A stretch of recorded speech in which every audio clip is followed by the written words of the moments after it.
आज महाराष्ट्राचा अर्थसंकल्प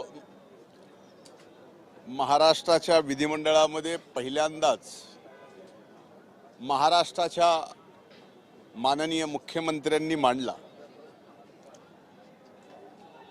हा अर्थसंकल्प मांडत असताना आमचे नेते दिवंगत आदरणीय दादांना हा 12वा अर्थसंकल्प त्यांनी समर्पित केला। आज दादा जर असते तर हा अर्थसंकल्प सुद्धा दादांनी मांडला असता। त्याची जाणीवपूर्वक आठवण ठेवून हा अर्थसंकल्प अजितदादा पवार साहेबांना समर्पित केल्याबद्दल महाराष्ट्र सरकारचं आणि आदरणीय मुख्यमंत्र्यांचं मी मनापासून आभार मानतो। खरं तर हा अर्थसंकल्प अगदी थोडक्यात सांगायचा झाला तर 4 सूत्रीय जे आदरणीय मुख्यमंत्र्यांनी अर्थसंकल्पाच्या शेवटी सांगितले, तर शेवटी हा अर्थसंकल्प महाराष्ट्राच्या विकासाचा एक चौफेर चौकार या 4 सूत्रामुळे या ठिकाणी होणार आहे।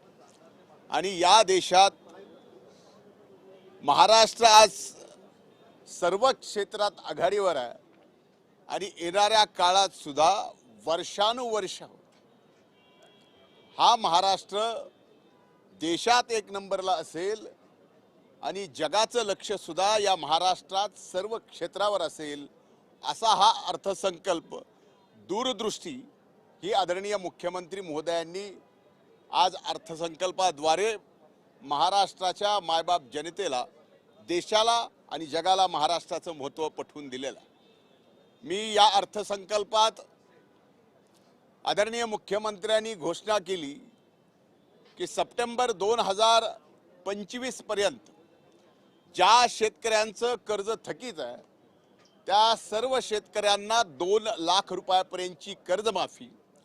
हा अशा परिस्थितीत हा आदरणीय मुख्यमंत्र्यांनी आणि महाराष्ट्र सरकारने घेतलेला निर्णय हा म्हणजे खऱ्या अर्थानं आज अडचणीत सापडलेल्या या राज्यातील शेतकऱ्यांना एक फार मोठा दिलासा आहे। याच्यापेक्षा महत्त्वाची गोष्ट आज जी अर्थसंकल्पात शेतकऱ्यांच्या बाबतीत मला दिसून आली ती ही की 12 पिके जी अशी आहेत की ज्याचा भाव बाजारात ती पिकं आल्यानंतर खाली पडतात, त्या भावाच्या बाबतीत ती भाव खाली पडणार नाहीत तर ते भाव वाढलेले असतील अशी भावाची एक साखळी योजना या ठिकाणी आदरणीय मुख्यमंत्र्यांनी महाराष्ट्राच्या शेतकऱ्यांसाठी घोषित केली। शेतकऱ्यांसाठी अतिशय क्रांतिकारी हा अर्थसंकल्प या ठिकाणी राहिलेला। उद्योग क्षेत्रामध्ये महाराष्ट्र आज गुंतवणुकीमध्ये बाहेरच्या 1 नंबरला आहे, पण भविष्यात सुद्धा उद्योगामध्ये परदेशी गुंतवणूक वाढावी आणि इथं सुद्धा उद्योजकांनी पुढे यावं आणि त्यातून या महाराष्ट्रातल्या तरुणाईला फार मोठ्या प्रमाणात रोजगार मिळावा याची सुद्धा तरतूद या अर्थसंकल्पामध्ये या ठिकाणी केलेली आहे।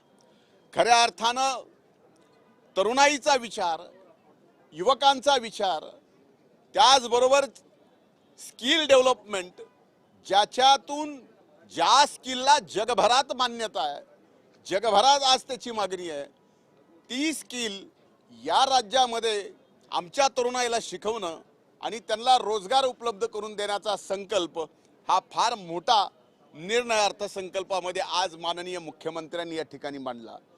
त्याचबरोबर या महाराष्ट्रामध्ये सिंचन क्षमता वाढवण्यासाठी नारपारच्या खोऱ्यातून गोदावरीत पारी 54 TMC पाणी आणण्याच्या संबंधातला निर्णय असो, त्याचा सुधारित मान्यतेचा निर्णय असो किंवा विदर्भातल्या आणि पश्चिम महाराष्ट्रातल्या आणि खानदेशातल्या मोठ्या नद्यांना जोडण्यासंबंधितले निर्णय असो, हे सुद्धा फार मोठ्या प्रमाणात एक शेतकऱ्यांची शेती पाण्याखाली आणण्यासाठी महत्त्वाचं आहे। आणि नुसती घोषणा केली नाही तर त्यासाठी आर्थिक तरतूद सुद्धा या ठिकाणी केलेली आहे.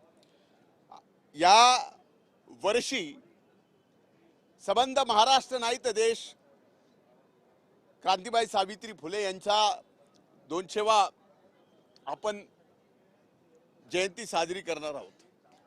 त्या निमित्तानं सुद्धा फार मोठ्या योजनाही घोषित केल्या आणि त्याचबरोबर स्मारकाचं फार मोठं काम सुद्धा हाती घेण्याचा निर्णय या ठिकाणी राज्य सरकारने घेतला. या ठिकाणी यापूर्वीही धर्मरक्षक छत्रपती शंभूराजांचा स्मारकाचा विषय ज्याचं काम आज चालू आहे ते अतिशय जलद गतीने चालू होईल आणि ते काम सुद्धा पूर्ण होईल. त्यासाठी सुद्धा कुठल्याही निधीची कमतरता भासणार नाही.